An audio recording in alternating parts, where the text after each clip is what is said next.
I've learned over the years that I've been quilting that there are some tools that make quilting much easier. One is the Magic Genie bobbin washer. These bobbin washers fit down into the bobbin case, and then the bobbin goes in on top of them. They help to add stability. They're made out of Teflon. They allow the bobbin to slide, and they fill in any extra space that there is in the bobbin case and keep the bobbin from jerking around as I quilt. Makes it a very smooth movement. I also use gloves that have sticky on the palms of them. My hands are sometimes dried out, and if I don't get a good grip on the quilt, then I won't be able to move it the way that I want to. I also use a Supreme slider. Now with this Bernina, the feed dogs don't drop. So I use a Post-it note because it has the sticky side, and I've punched a hole in it with a hole punch.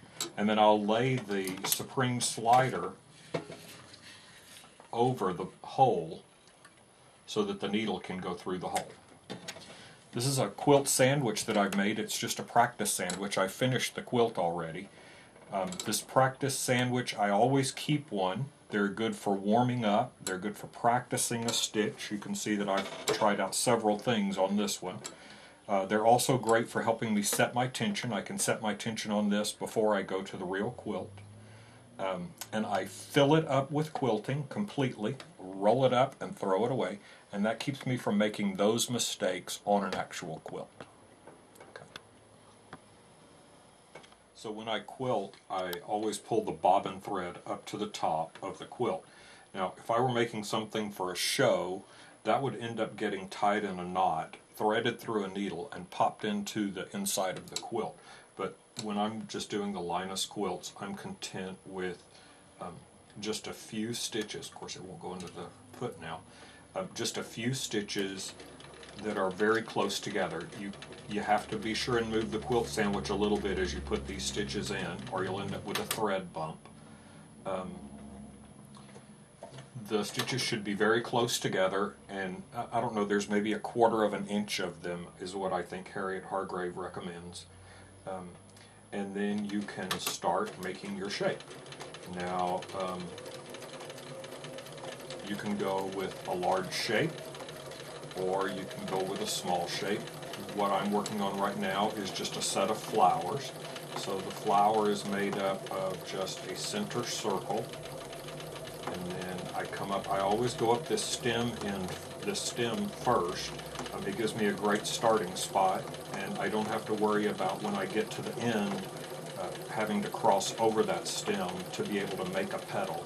I don't want to end up with one tiny petal at the very end, so I'm always careful of what size the petals are, but I also am not too particular about them being all just alike.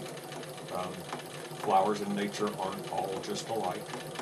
So I can come to the end, follow over the circle a little bit, and then come out. Now this leaf is what I put in next. This is the easiest thing to do. It's just a long line, and then come up, circle back around, and then shoot for that same point again. Up the center line, and some bangs.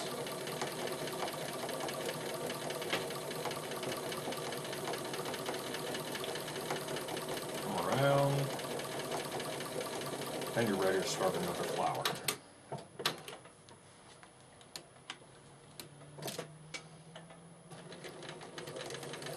You want to try to get your stitches as close to the same length as possible. I'm jumping around a little more than I normally would with odd size stitches, but that's because I'm trying to talk while I'm doing it. Normally I'm very much focused on it.